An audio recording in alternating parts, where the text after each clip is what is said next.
Olá, sou Carlos Portugal Gouveia, sócio do PGLO, e esse é o PG Talks, o seu podcast semanal de atualizações sobre o direito. Nessa semana, para encerrar a nossa série sobre arte, tecnologia e direito, nós temos como convidado o advogado Luiz Guilherme Valente, que é doutor em Direito pela Universidade de São Paulo, conselheiro do CONAR e também professor de propriedade intelectual e autor desse incrível livro sobre direito, arte e indústria, que a gente sugere que vocês, eventualmente aqueles que tiverem interesse, leiam posteriormente, porque vai ser um ótimo complemento de toda a nossa série. Luiz Guilherme, seja bem-vindo ao nosso podcast e muito obrigado por ter aceito o nosso convite. Professor Carlos, eu que agradeço aqui a oportunidade de poder bater esse papo com vocês e falar desse tema que é tão caro para mim. Então, Luiz, vamos direto ao assunto, né? Acho que a hipótese do seu livro ela é super interessante. A ideia de que, olha, no passado, né, talvez realmente em algum momento tenha existido uma diferença no direito entre o que a gente chama hoje em dia de direito autoral e direito da propriedade industrial. Mas que no mundo moderno talvez isso já não faça mais muito sentido, mas o direito realmente não se adaptou a essas transformações. Você poderia explicar um pouco melhor isso, né? Qual era esse período histórico, o que foi mudando na nossa vida até hoje e por que o direito não conseguiu acompanhar? É importante a gente ter em mente que a divisão da propriedade intelectual ela não é uma coisa nova, né? Ela existe desde que os institutos que a gente conhece hoje como direito autoral de um lado e propriedade industrial do outro surgiram. E por que essa divisão surgiu desde o começo? Porque quando esses institutos foram originados, você tinha uma divisão muito clara entre o que era arte e o que era indústria. A arte ela era, de uma forma geral, produzida menos numa lógica de mercado e pensando-se numa ideia de uma expressão do indivíduo, né? Pensando-se numa ideia de expressão da personalidade, com aquela figura de autor que é um pouco mítica até, como aquele cara meio boêmio, que não está muito preocupado com a remuneração, em ganhar dinheiro com a própria obra.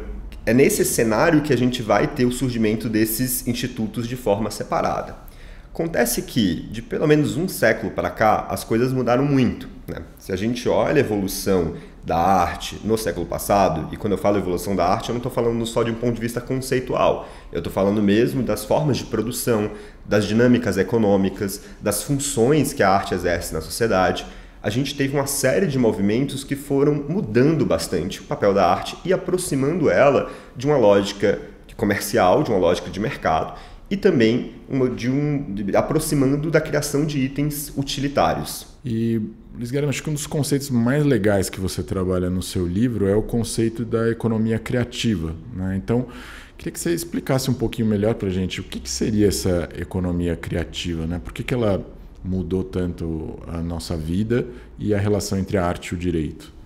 Não tem uma definição única do que seria economia criativa, né? Mas de uma forma geral, o que eu tento trabalhar no livro são justamente indústrias que ascenderam, que se baseiam sobretudo na comercialização de ativos intelectuais, de bens artísticos. E quando a gente fala disso, a gente está falando de uma série de indústrias diferentes. Isso vai desde a indústria do audiovisual até os mercados de artes plásticas, que viraram grandes fontes de investimento e especulação.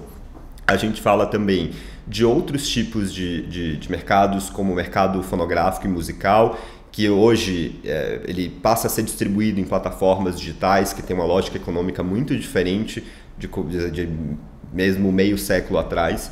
Então a gente está falando de uma série de indústrias diferentes que têm em comum o fato de se basearem em ativos intelectuais, em bens culturais e artísticos, e que entre si são indústrias que muitas vezes têm lógicas econômicas muito diferentes. A lógica econômica do audiovisual é completamente diferente da lógica do mercado fonográfico, que é diferente da lógica do mercado de obras de artes plásticas, do investimento em obras de artes plásticas, por exemplo. E o que a gente percebe, né, que às vezes até para a gente explicar, né, para os alunos, por exemplo, sei lá, que o Walt Disney ele é um autor, né, até queria depois que você explicasse um pouco o conceito que você usa também, né, do autor romantizado, né? Será que o Walt Disney é um autor romantizado, né? Para pessoas que cresceram vendo, na verdade, só o nome de uma empresa que chama Disney, elas nem pensam que por trás algum dia existe um autor isolado, né? E falar que a Disney, de repente, não é uma indústria, não deve ser regulada da mesma forma, né, que outros tipos de atividades econômicas, parece uma maluquice, né? Até porque essa economia criativa que você descreveu, para muitos países, ela é a principal economia, né, de alguns países. Então, eu queria que você descrevesse um pouquinho melhor aí essa figura desse autor romantizado, porque acho que é algo que nos ajuda a entender como as coisas foram mudando, né, ao longo dessas últimas décadas. Com certeza. Quando surgem ali as primeiras formas de direito autoral, né, da forma como a gente conhece hoje, a noção que se tinha na época de autor, da figura de autor, era esse criador individual, essa pessoa que criava para expressar a própria personalidade, que não estava muito ligada no aproveitamento econômico da obra. E hoje a gente vê que, claro, essa figura, isso que eu chamo de autor romantizado, né? Essa visão romantizada do autor para a base filosófica do direito autoral. E é claro que esse autor continua existindo hoje, mas ele talvez não seja mais o único, né? A gente tem o trabalho 2 conceitos na obra, que são o do artista empresário e da empresa artística. E o que querem dizer esses conceitos? De um lado, é o artista que passou a tanto produzir para o mercado, como a ter uma forma de um papel de CEO, né? Ele passa a gerenciar, a coordenar o trabalho de uma série de outras pessoas, e muitas vezes ele próprio não executa a obra, ele só tem a ideia conceitual e a gestão da produção dessas obras. E no mundo das artes plásticas, por exemplo, a gente vai ter alguns exemplos de artistas que têm essa figura, que desempenham esse papel do artista empresário, como Jeff Koons, né? E aí tem até uma frase que se popularizou bastante de Andy Warhol, que foi um dos expoentes do popismo, de que a arte de que ganhar dinheiro é a forma suprema de arte, né? E então a gente vai ter de um lado essa figura desse artista empresário, que não é só das artes plásticas, isso está no audiovisual, isso está no mercado fonográfico, e a gente vai ter também a empresa artística, né, que é aquela empresa que também vai produzir bens artísticos, né, criações intelectuais, e vai comercializá-los. Então a gente passa a ter uma pluralidade dessa figura de autores que não necessariamente foi incorporada na visão jurídica, que foi incorporada no sistema de direitos autorais como uma espécie de autor. E Andy Warhol, por exemplo, na própria obra, né, ele traz a indústria para dentro da obra dele, vira um tema da obra dele, então é quase como se a própria classe artística já reconhecesse que essas barreiras já tivessem sido superadas há muito tempo, né? E eu queria entender com você, assim, que acho que a sua explicação, acho que ela é bastante convincente de que isso de fato aconteceu, só que nas faculdades de Direito a gente continua estudando que existe uma diferença muito significativa. Quais são os problemas que existem nessa discrepância, né, entre a forma como o direito está se relacionando com essa realidade do mundo da arte e dessa economia criativa que você trabalhou? Muito além de uma discussão conceitual, filosófica, do que é a arte, do que é criação utilitária e industrial, a gente tem problemas práticos na aplicação dessa divisão da propriedade intelectual em 2 grandes regimes. Por quê? Esses 2 grandes regimes eles são muito distintos entre si.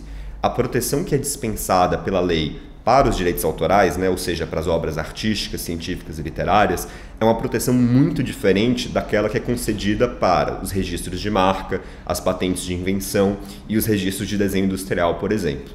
E quais são essas diferenças, né? Sumarizando um pouco, resumindo um pouco, a gente tem que os direitos autorais eles têm uma concepção muito de proteger o indivíduo, né, essa figura de artista individual que cria para expressar a sua personalidade. Isso se reflete, por exemplo, nos prazos de proteção, que, como regra, para os direitos autorais são muito maiores do que para os regimes da propriedade industrial. Então, quando a gente fala de direitos autorais, a gente fala, como regra, de uma proteção durante toda a vida do autor e, depois da morte dele, por mais 70 anos. Já nos regimes da propriedade industrial, de uma forma simplificada, a gente vai ter prazos menores. Tem uma exceção que são as marcas, mas enfim, também precisam ser renovadas para que você tenha uma proteção estendida. Mas como regra, os prazos para os direitos autorais são maiores do que para os regimes da propriedade industrial. E não para aí, né? Os direitos autorais eles vão ter uma proteção tanto patrimonial e econômica, como uma proteção de ordem moral. A gente tem para os direitos autorais, a gente não precisa de um registro para que as obras sejam protegidas, né? A proteção surge a partir do momento em que a obra é criada, enquanto na propriedade industrial, marcas, patentes, desenhos industriais, eu preciso necessariamente de um registro. Só para ilustrar alguns exemplos de como a lei trata esses 2 tipos de criações de formas muito diferentes. E talvez lá nos séculos 18, 19, começo do século 20, fosse mais simples de ter essa divisão, porque era mais fácil dizer, não, isso aqui é uma obra artística, isso aqui é uma criação utilitária ou um produto industrial. Hoje, essa linha está muito tênue, né? A gente tem, mais uma vez, nos referindo aqui às obras de artes plásticas, né? Todo mundo que conhece exemplos como o urinol de Duchamp, né? Uma criação industrial que foi colocada de forma irônica numa exposição de obras artísticas, mas a gente tem isso em outras indústrias do que eu chamei de economia criativa. Poxa, eu tenho hoje obras audiovisuais sendo produzidas a partir de Big Data, por exemplo, né?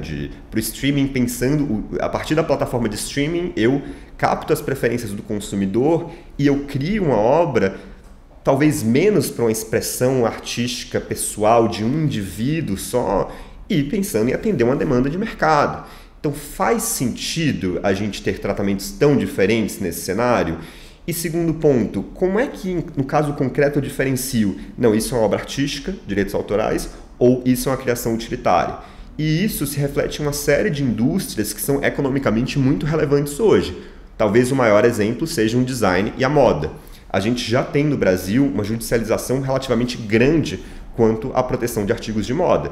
Tem uma série de decisões em disputas sobre titularidade e plágio em peças de vestuário, de lingerie, em sapatos, bolsas, e a gente tem o judiciário brasileiro ora decidindo de uma forma, ora decidindo de outra, ora dizendo isso aqui pode ser protegido por direito autoral, ora dizendo não, isso aqui você pode no máximo ter uma proteção se você tiver um registro de desenho industrial ou se você registrar uma marca, eventualmente uma marca tridimensional.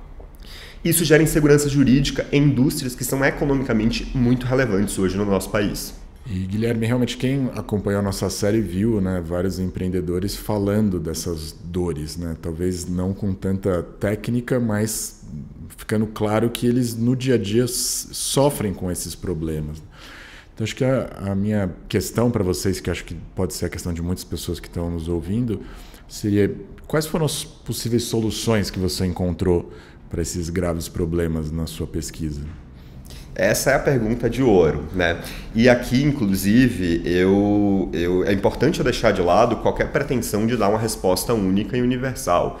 Porque como a gente discutiu aqui, a gente está falando, quando a gente fala de economia criativa, a gente fala de uma pluralidade de indústrias diferentes que muitas vezes têm lógicas comerciais e econômicas próprias que são distintas entre si. Então eu acho que a gente nunca vai ter um modelo de um tamanho serve para todos, né? One size fits all, porque isso vai depender de uma série de especificidades.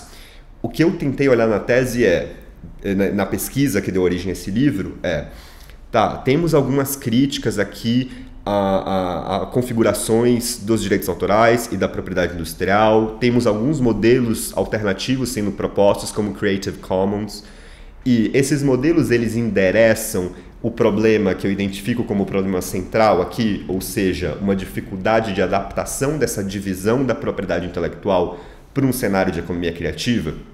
E a minha conclusão é que essas soluções mais endereçadas, como por exemplo Creative Commons, como uma espécie de modelo alternativo aos direitos autorais, elas não resolvem este problema. Então, se a gente for tentar resolver esse problema que eu identifico como macro, né, ou seja, que não está ligado a indústrias específicas, mas essa própria divisão, a gente vai ter que ter uma abordagem mais ampla. E para isso, eu tentei traçar algumas diretrizes que pudessem levar para um dia, quem sabe, a gente chegar numa solução. Acho que o principal ponto aqui que a gente tem que pensar é repensar o fundamento de cada um desses regimes, né? Como eu mencionei, os direitos autorais surgem pensando em uma lógica de produção artística típica de um período que era muito diferente da produção industrial. Então a gente tem que repensar, e essa fundamentação ela está presente na legislação sobre direitos autorais até hoje. Então a gente precisa repensar essa fundamentação e entender o que mudou nesse período. O que mais que a gente precisa ter como diretrizes também? Repensar quem que é hoje o sujeito de tutela de cada um desses direitos. Será que quem é a figura de autor que a gente tem hoje? É a mesma de que a gente falava de lá de trás? E também o titular dos direitos, né, derivados, quem adquire esses direitos de um autor por meio de cessão ou licenciamento. Quem é essa figura? É a mesma daquele período? O que mudou? Aí, com isso, a gente pode repensar outras coisas também, como os prazos de proteção, se faria sentido aproximá-los dos prazos dispensados para os direitos autorais em relação aos regimes da propriedade industrial. A gente repensar também a divisão de direitos autorais em direitos patrimoniais e direitos morais, que, como regra, é algo que não existe na propriedade industrial.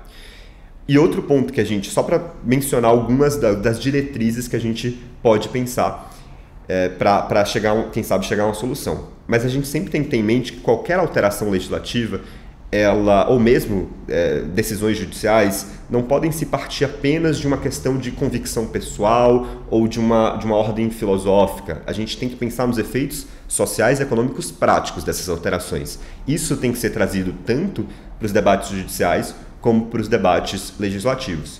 E tem em mente também que a propriedade intelectual hoje, ela é de certa forma padronizada no mundo inteiro por meio de tratados, né? Existem algumas bases comuns na legislação de diferentes países. Então, alterações vão sempre ter que estar em consonância com o que está previsto nos tratados, ou a gente tem que subir essa discussão para o nível internacional. Guilherme, muito obrigado pela sua disponibilidade em vir conversar com a gente aqui hoje. Acho que foi muito interessante e realmente o meu desejo é que o seu trabalho acabe inspirando algumas reformas legislativas aí no Brasil para que a gente possa realmente ter uma vantagem na nossa indústria criativa em relação ao resto do mundo. Obrigado mais uma vez. Professor Carlos, eu que agradeço aqui a oportunidade.